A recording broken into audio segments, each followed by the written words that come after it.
Come, come, whoever you are. You are welcome here. No matter your age, your size, the color of your eyes, your hair, your skin, you are welcome here. If you came alone or with others, you are welcome here. No matter whom you love or how you speak or whatever your abilities, you are welcome here. Whether you come with laughter in your heart or tears in your eyes, you are welcome here. If you come with an open mind, a loving heart, and willing hands, then you indeed are welcome here. Welcome, good morning. Good morning. Welcome to the First Unitarian Universalist Church of New Orleans, a congregation gathered in love since 1833 to seek wholeness and work for justice in the world. My name's Melissa Gamble, and my pronouns are they, them. And if you are a visitor, we invite you to raise your hand so that we can greet you.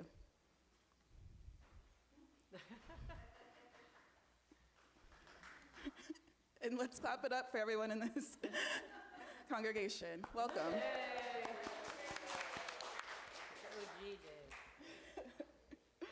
Also, we would like to ensure that everyone in attendance can hear the service in its entirety. So if you are unable to hear any of the speakers at any point in the service, please wave your hand and we will do our best to speak up. And if anyone of any age would like some activities, fidgets, or toys to help them be more present in the service, you can find pew packs for different ages on the table near the main entry door. Please help yourselves and return them after the service. And as a lay-led congregation, we invite a variety of worship leaders from our congregation and the broader community to give a sermon and contribute to other parts of our service. Today, our worship leader is Edie Wolfe. Okay.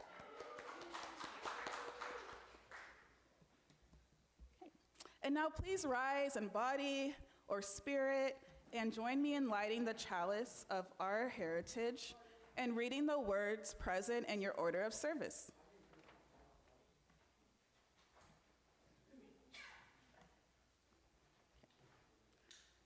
We light our chalice this morning, light of our creative spirits, light of our wise souls, light of our wondering and curious minds, light of love for this place, this people, this work.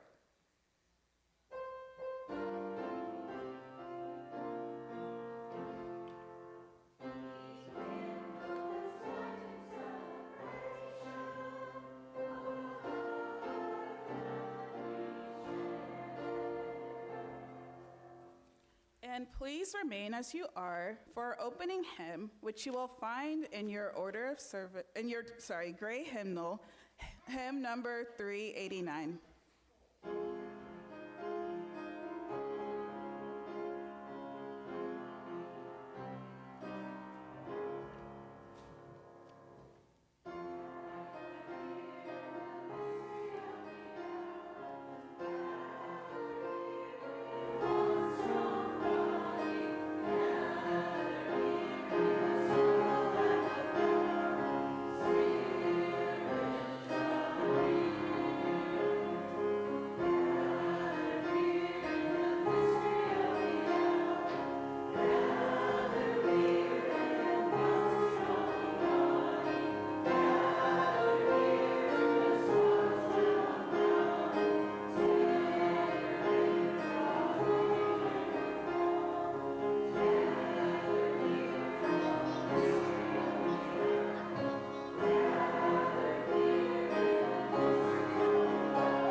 And now is our time for all ages. I invite Michael Martin to come up and give us our Time for All Ages for today. What do you need? Oh, the circles.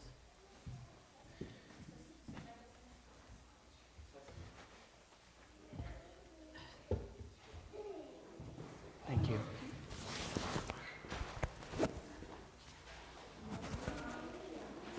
Thank you. All right. All right. Okay. All right. So, good morning. Edie's sermon's about wonder and awe, if I'm not mistaken. So I tried to find you a tale that related to that. And this is a story from a Native American local tribe, the Choctaw, and it's called The Alligator and the Hunter.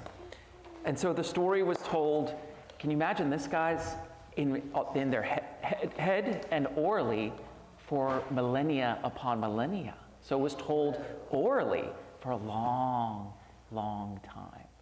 And maybe when we talk about alligators, if you all want to make any sounds, that would be great. All right. So, without further ado, this is The Hunter and the Alligator. It was told to ethnographers by Unknown. It has Bushnell, recorded in 1909 from the Choctaw. One winter, there were many hunters living in a village, all of whom, with one exception, had killed a great many deer. But one had met with very poor luck. And although he often succeeded in getting close to deer, just ready to draw his bow on them, they always contrived to escape unharmed. That's good. He had been away from the village 3 days, and during that time had seen many deer, but had not been able to kill a single one. On the third day, when the sun was overhead, the hunter saw a huge alligator resting on a dry, sandy spot. This alligator had been without water for many days and was dry and shriveled and so weak that he could scarcely speak. He was able, however, to ask the hunter where water could be had. The hunter replied, "In that forest, only a short journey hence, is a clear, deep pool of cold water." "But I cannot travel alone. I am too weak to go so far. Come nearer that we may talk and plan. I cannot harm you. Have no fear," said the alligator. At last, the hunter went nearer and listened to the alligator, who said, "I know you are a hunter, but all the deer escaped from you. Now carry me to the water, and I will make you a great hunter and tell you how to kill many, many deer." The hunter hesitated, as he feared the alligator. And then he said, "I will carry you, but not unless I may bind your legs so you cannot scratch, and your mouth so you cannot bite me." The alligator rolled over on his back and held up his legs, saying, "I am helpless. Bind me and do with me as you will." Then the hunter bound with a cord the alligator's legs and mouth. Then he lifted the animal to his shoulder and carried him to the water. When they reached the pool, the hunter loosened the cords, and the alligator plunged into the water. It went down, then returned to the surface 3 times, then went down again and remained a long time. At last he rose to the surface and spoke to the hunter, saying, "You brought me to the water. Now listen, and if you do as I counsel, you will become a great hunter. Take your bow and arrows and go into the woods. You will first meet a small doe, but do not kill it. Next, you will meet a large doe, but you must not shoot this one either. Then you will see a small buck, but this likewise must be spared. Lastly, you will encounter a very large old buck. Go very close to it and kill it, and afterward you will be able to kill many deer." The hunter did as the alligator told him, and never again was without venison in his camp. The end. All right. That was a short story. You short? Yeah. Is that a nice alligator? All right.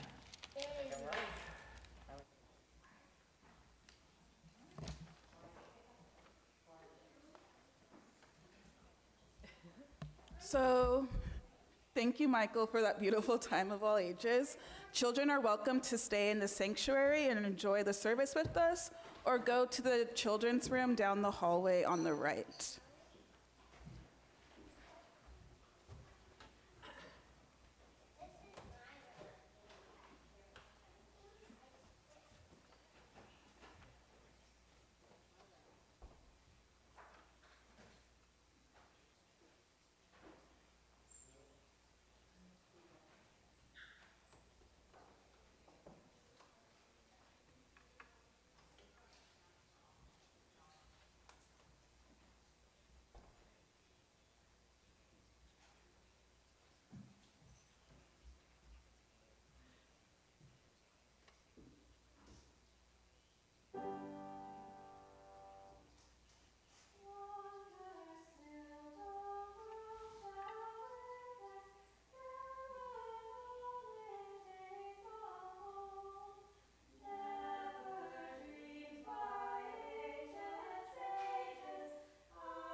That was beautiful. I'm so glad the choir is back.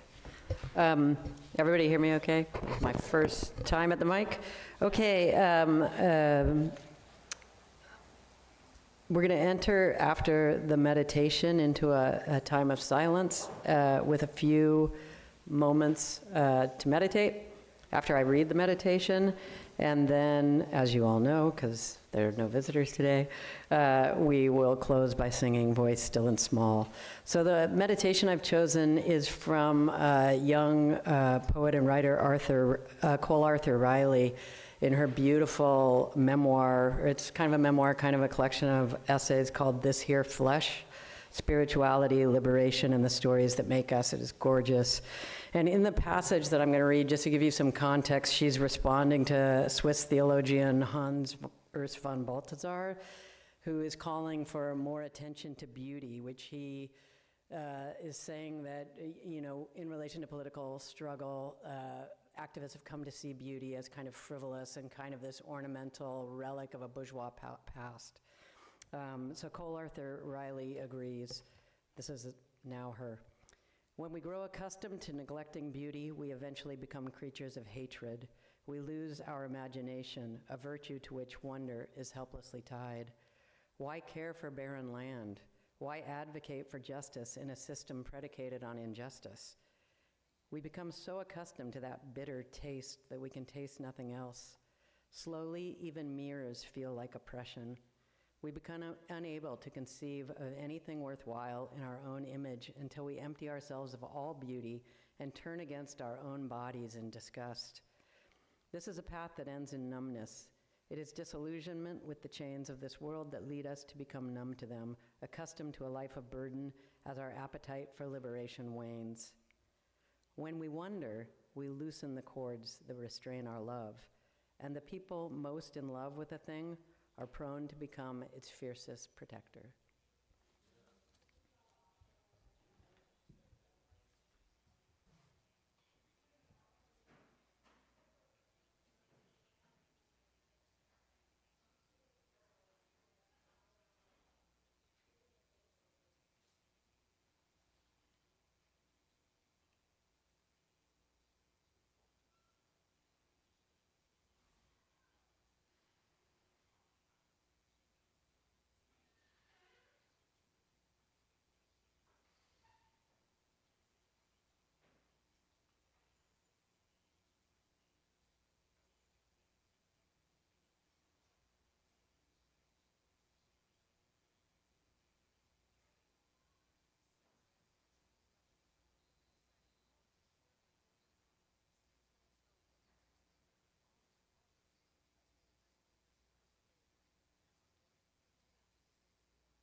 Good morning, everyone.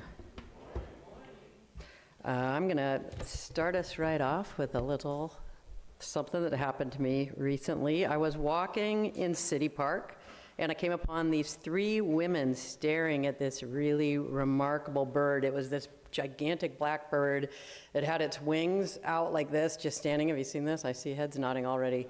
Standing on this log, not moving. And so I looked it out, and it turned out to be an anhinga, which is some kind of waterfowl from Brazil. And in Brazil, they call it a snake bird because it swims with its little head out like this and its body under the water, and it looks like a snake. So I was wearing this t-shirt that said bird nerd. And so these women mistook me as someone who might know something about birds, which I'm just really the nerd part, but I do love birds. So we got to talking, and it turned out they were students at Level Theological College in Gentilly, and they asked eventually if I had a church. And so I said, yeah, I'm a Unitarian, and that maybe I would be a progressive Methodist if I weren't an atheist. But I said, you know, UUs are a big tent, and we gather in community to support our individual spiritual journeys, and nobody has a monopoly on truth, and we're just all, you know, trying to figure out this thing together, and having this community enhances all our links to the divine. So out of all that, naturally, they fixated on the don't believe in God part, and they were super nice about it. They were super young. And they asked, could they ask why I don't believe in God? And, you know, I was just kind of like, you know, gesturing to the world like it's obvious. And I'm like, you know, if there were a superior being, he or she would be a kind of malevolent SOB. And A, I can't believe that somebody that had all the power in the world would create this kind of horror that we're living through. And B, if this individual did or whatever, I would be loath to worship them. So, you know, they wanted to talk more, but, you know, it wasn't a good start, and I had stuff to do. So I left. We parted amicably. They were super sweet. But then later, I reconsidered, you know, this gesture in the context that I was in, you know, which is one of the most beautiful urban spaces in the world, you know, all around me where I go for peace and solace and reverence. And that we had started this conversation talking about this incredible, impossible bird. And it occurred to me that this gesture could just as easily been a signal of the divine itself, given that context, you know, and the mastery and mystery and incomprehensible beauty that was all around me. But I was oblivious to this, you know, so distressed by the politics and the cruelty of the world. So I think we often lack the impulse to wonder, you know? We're not often enough awestruck. And awe is a real psychological and neurological condition that scientists are studying. And the scientific definition, according to one study I looked at, is that awe is an experience of such perceptual expansion that you need new mental maps to deal with its incomprehensibility. And carving these new maps has very positive benefits on us psychologically and emotionally, and I think socially. And that's pretty much what I'm talking about today. In the results of this study, the participants who felt awe felt they had more time available, they were more patient, they were more willing to volunteer their time to help others, and they more strongly preferred experiences over material goods. Awe can humble us. It can remind us of our place in the universe and foster a sense of interconnectedness. By experiencing awe, we may find ourselves more open to love, which is, you know, the central tenet of our spirituality as UUs, compassion, connection, both with others and with ourselves.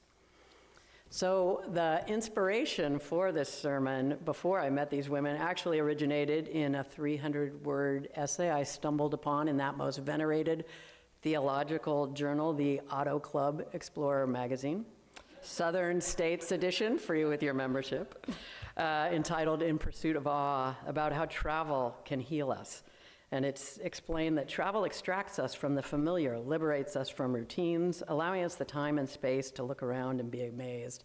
And we had just come back from this big family vacation to Scotland and the UK, which I'm sure many of you have heard about. And it's true, like every single experience, from the cab ride from Heathrow to the ferry to the Shetlands, commanded our full attention. The architecture, the accents, the unfamiliar culture and logistics of the launderette. And then, you know, the beauty also. We stood on the deck of this ferry and the seagulls, you know, going out to sea. The seagulls just draft. They don't even flap their wings, you know, and they escort you the whole way out. It's just this amazing, and then you're out in the sea and it's 360 degrees of sea around you, and it's 11 at night and the sun is just starting to set. And then, you know, in Scotland we hiked, or really what they call it is rambling. It is what we wolves do. We're not very ambitious hikers, but we went through these sheep paddocks, you know, through Scotland, above these cliffs that rise, you know, 15 stories above the sea. And the waves for millennia have been hitting these shores and creating these honeycombs and tunnels and these rock stacks. I think they're called stee stacks, all these amazing geological formations. And then up at the top, we hiked up to this lighthouse, and, you know, the sea mist is on your skin, and you smell the sea, and you smell these colonies of seabirds, you know, and you feel we had sunshine the whole time. And then it's sandstone, so all these birds, sandstone, are nesting in it, you know, especially these little magical puffins who, they fly, and when they land, they're like as if a human would fly. They stick their feet out. You know, so it was just this limitless source of majesty and amazement. So that was a big part of it, but then there was all the kind of man-made awe. And we went to York Minster Cathedral, which is 236 feet high, the tallest Gothic cathedral in Europe. And we're sitting inside the sanctuary, and the ceilings, you know, rise 100 feet above you with these huge stained glass. And I'm telling the kids, look, this is exactly the psychological and religious experience that this medieval architect designed for us to have, and we're having it. You know, this kind of transportation of the worshiper from the earthly realm into the heavenly realm using space and light. And you always enter into these cathedrals in the darkened narthex, you know, and then it opens up into the sanctuary with this glorified divine light that just pulls you in. And at Westminster, we climbed the 275 steps to the roof, to the high tower, which would have only been accessible to clergy. But, you know, we're modern people that have flown in an airplane and stood, you know, on the observation tower, you know, at the Chicago Trade Building, and yet still being up there and seeing this panoramic view of York is disorienting and totally humbling, you know. And when you're in that kind of context, it's very easy to feel awe and feel that unity from being so small in a world that's really so big. So neurologist Jonah Packett has spent 2 decades studying awe, and he concludes that a key effect of awe is that we feel a sense of connection to other people and to something larger than ourselves. Awe unites us. And psychologists who worked with the astronauts have labeled this first experience of seeing the Earth from outer space the overview effect. And they consistently look down and speak in very spiritual terms of interconnectedness and unity, despite these being, you know, men of science and military men. This is the first reaction. Edgar Mitchell, who was on the Apollo 14, explained, "You develop an instant global consciousness, a people orientation, an intense dissatisfaction with the state of the world, and a compulsion to do something about it." Then the solar eclipse, if any of you saw it, had a really similar effect on me. We went at the last minute up to Texarkana, grabbed the kids out of school, realized it was going to be something maybe we'd only get one chance to see. And it was the first time I ever really experienced the sublime, you know, what artists and musicians kind of try to create. And I didn't feel any more modern, despite knowing the science, as a medieval peasant who was totally bewildered by what was happening would have felt on an experiential level. But researchers studied the effect of the eclipse on people, and they analyzed 8 million tweets of people in the zone of totality versus people outside the zone that got partial or none of it. And so, not really surprisingly, people in the zone of totality used words that expressed more awe, amazing, transcendent. But they also use more word expressing social connection, which is surprising. They said care, love, and thanks more. They expressed more humility and tentativeness, okay? Maybe or perhaps, you know? And they also said I less and we more than people that were outside of the path. And then further analysis of these tweets showed that how social and humble people were depended on how much awe they expressed. So it's like this reciprocal, mutually reinforcing effect. So one might think that cosmic phenomena like this would inspire some kind of existential dread, and I definitely had that feeling when I took astronomy as an undergrad, of the insignificance of you personally, and I think I was just so young. We'd go up to the roof and use this high-powered telescope every Tuesday, you know, and look at these planets that were so far away, and these stars that had burned out millennia again, but the light hasn't reached Earth yet, you know, and these galaxies. And it was just overwhelming, and I'd get home and I'd just be shaken to my core and have to watch like Who's the Boss for 2 hours and late night reruns to get back to being a social being and not being this, you know. But that's not the typical reaction of this. Paquette, the awe researcher, claims the opposite. Rather than make us feel isolated and alone, awe blurs the line between the self and the world around us. It diminishes the ego, and it links us to the greater forces that surround us. Beyond connecting us with others, awe spurs us to be kinder and more compassionate. So I was thinking perhaps this is why artists have so often sought to cultivate this in their work, the sense of awe. And we went to the Scottish National Museum on this same trip to the request of our children, which was very weird, but I will never say no to art. And it was this beautiful little collection, so tiny but so precisely curated, and two works that I absolutely love, I could have never known were in there. One of them is Frederick Edwin Church's 1867 Niagara Falls from the US side. And Church was a Hudson River painter, and these painters in the late 1800s were very, very influenced by romantic currents and trying to represent the power of nature as a symbol of the divine. And this image is about as big as you are. It's the biggest canvas he ever painted. It's painted with meticulous scientific observation. You can see the mist, you know, the falls, you get this thundering cascade of water, and then on a tiny little outcropping is this little teeny vulnerable man, you know, about to get swept away. And this is really a romantic trope to bring across this power of nature. And right at the bottom is a little broken rainbow. So if you didn't get the message from the thundering cascade of the divine, you get it from the miracle of this little prism of color. So that's one. The other one is on the cover of your Order of Worship and is absolutely one of my favorite paintings of all time. This is Paul Gauguin's Vision After the Sermon, Jacob wrestling with the angel.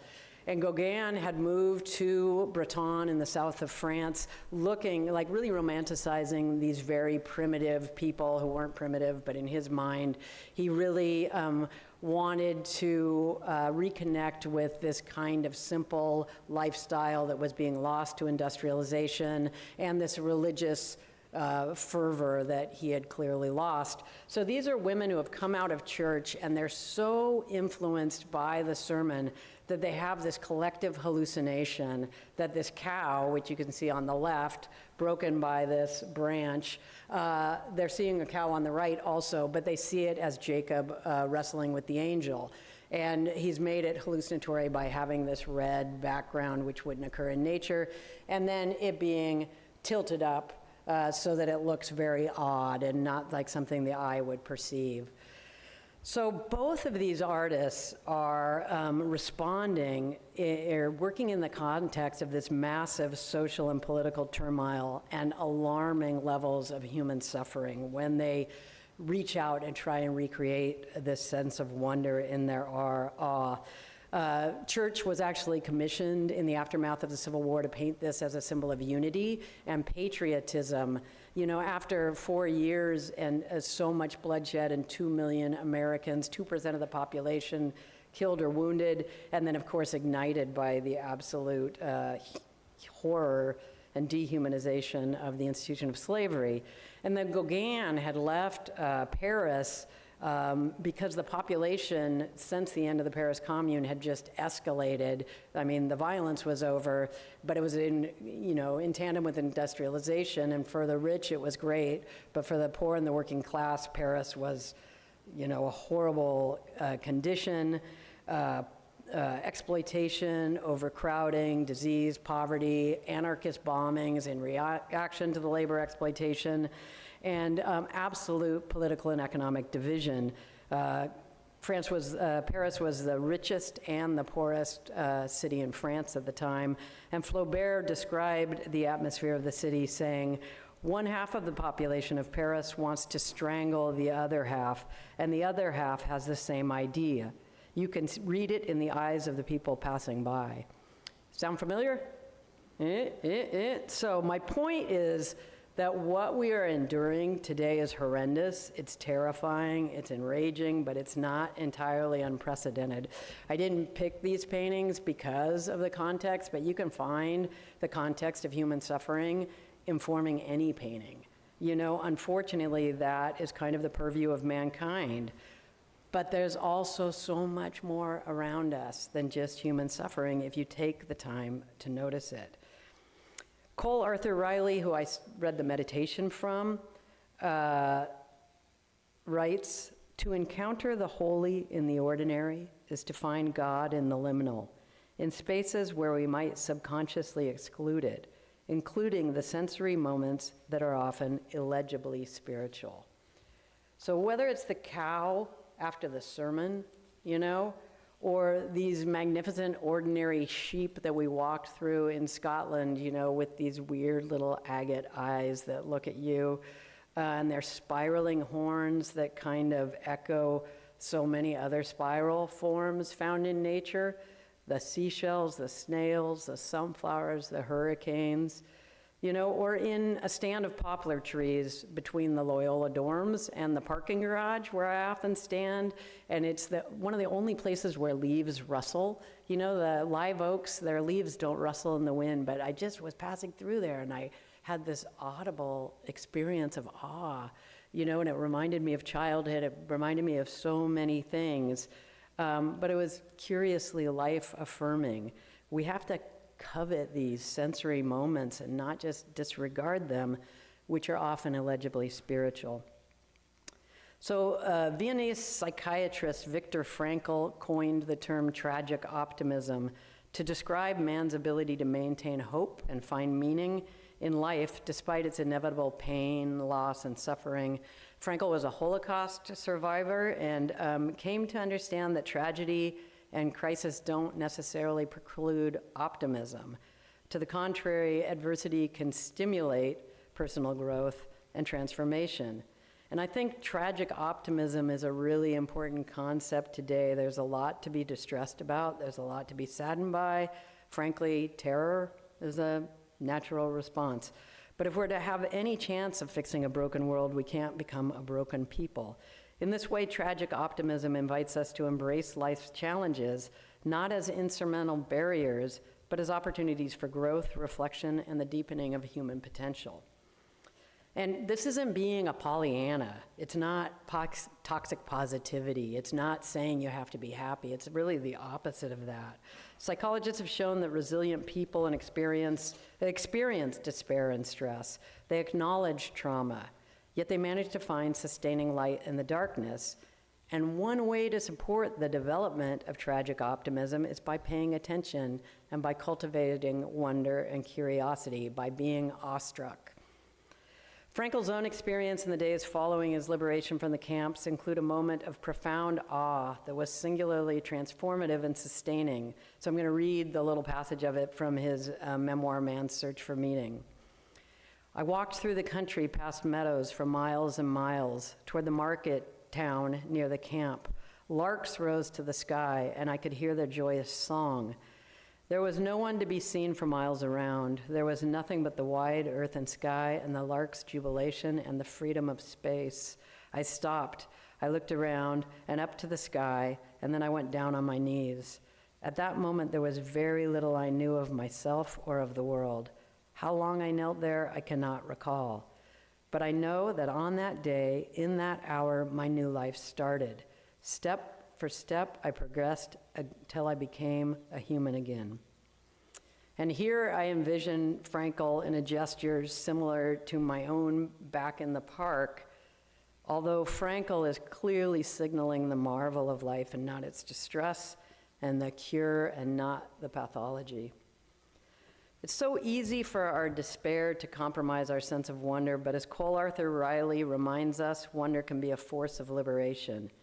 It makes sense of what our souls inherently know we're meant for. Every mundane glimpse is salve on a wound, instruction for how to set the bone right again. If you really want to get free, find God on the subway, find God in the soap bubble. When you're looking for it, you'll realize that we are so often in the presence of something vast that transcends our understanding of the world. Don't dismiss it or overlook it because of the grinding anguish of the to-do list, of the bills, the politics, the injustice. Pay attention. Really notice the ordinary, and nothing is ordinary. Marvel at the flawless, synchronized gait of the two-lane cross-country team as they fly past you in Audubon Park, running in lockstep, every minute muscle and tender powering them forward in this miracle of a body. Watch closely as a child blows the petals off a dandelion. It's amazing. And don't disregard the crow because you're waiting to see the cardinal, who is so much more vivid and worthy. Don't dismiss his caw as annoying because of the sweet song of the Carolina chickadee. You don't have to climb cliffs or visit Niagara Falls. We had been there too. I forgot to mention that. Or travel to space. Just listen now, look, smell, and feel. As Marcel Proust wrote, the real voyage of discovery consists not in seeking new landscapes, but in having new eyes. To quote eternal optimist Emmett Brakowski, you might have to be a parent to remember who Emmett Brakowski is, everything is awesome.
Thank you for that timely sermon, Edie. Thank you. And now, as we transition to the time of the offering, as you use, generosity is one of our shared values. As you use, we agreed to cultivate a spirit of gratitude and of hope. We understand that generosity is a spiritual discipline that connects us to one another in relationships and interdependence and mutuality.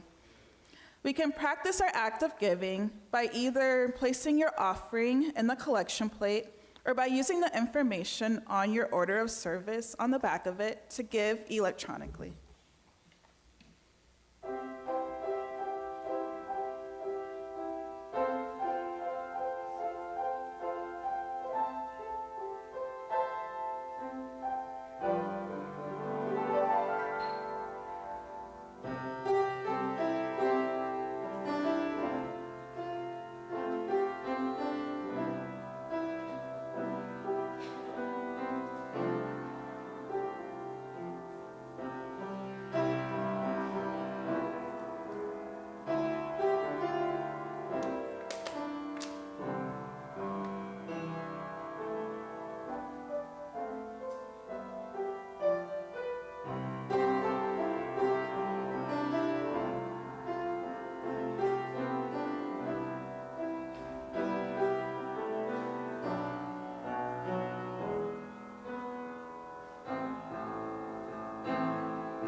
Gifts to this community of faith are gratefully received. Let us acknowledge these gifts by reading together the words in your order of service. This gift from the abundance of my life blesses me, our ministry, and the world. Thank you, Kathy and Sandra. Giving in the offering plate and pledging are part of how we steward this congregation, but there are countless ways to serve, build community, and share our love with the rest of the city. We have an opportunity coming up 15 minutes after the service. It is our monthly anti-racism and anti-oppression ongoing conversation that has been happening for several months now. It will take place here in the front of the chapel. And this conversation will focus on some of the challenges of addressing our racist behaviors and on the radical love we must have for each other to build a resilient anti-racist community. You didn't need to have participated in any of the previous conversations to come today, so please join if you're able to. And now ask Lane Poplin Hutzler, congratulations again on your marriage, to come forward with the spotlight announcement.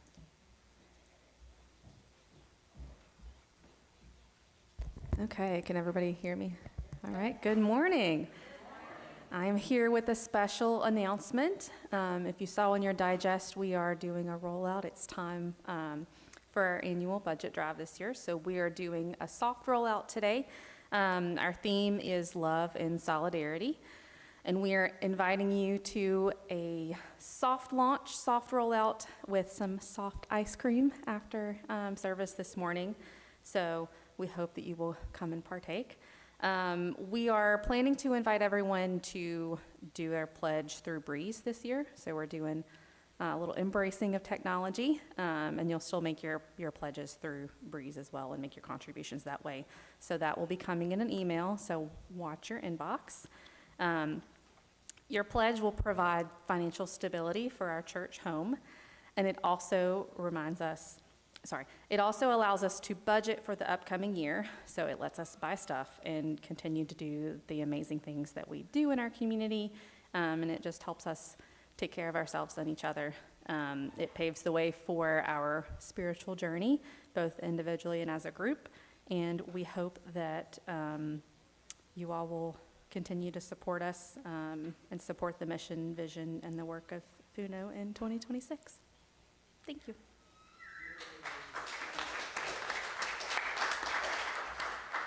Thank you, Lane. Please stand, rise, and body your spirit, and join us in our chalice extinguishing, which is found in your order of service.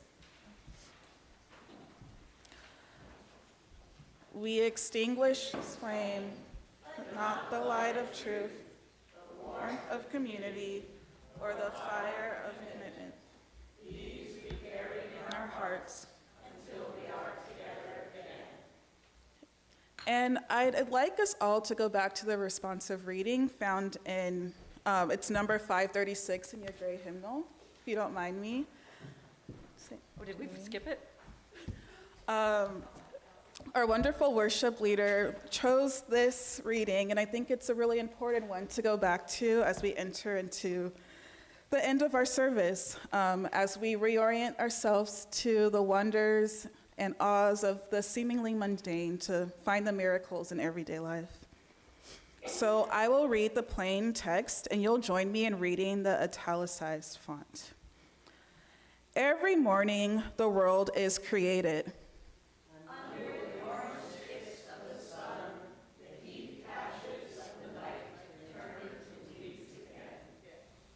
And fasten themselves to the high branches, and the ponds appear like black cloth on which are painted islands of summer lilies.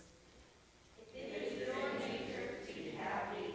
You will swim away along soft trails for hours, your imagination alighting everywhere. And if your spirit carries within it the thorn that is heavier than lead, if it's all you can do to keep on trudging,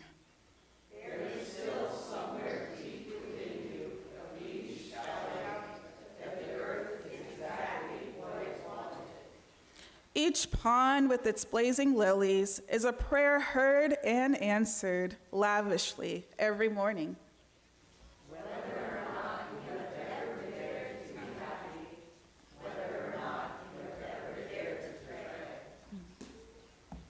Thank you for that selection, Edie.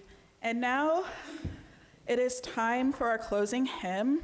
It is actually going to be number 354 in your gray hymnal, We Laugh, We Cry. And we will be singing verses 1, 3, and 4.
The benediction today is from Oren J. Sofer. It's called No Wonder Without Humility. And it's from his book, Your Heart Was Made for This, Contemplative Practices for Meeting a World in Crisis with Courage, Integrity, and Love. That's not the benediction yet. To access wonder, find a way to be naturally mindful and curious. Pay complete attention, like a child observing a butterfly for the first time. This requires humility. You must be willing to become fully absorbed in the present, setting aside ideas about what you know and what will come. Intellectual analysis, comparison, and craving corrode wonder. They block your capacity for connection with the raw experience of the moment, be it marveling of the morning light, glinting off tile, the aroma of a cup of hot coffee, the voice of an old friend, or the hummingbird sipping from a summer flower. Please turn and greet your neighbor.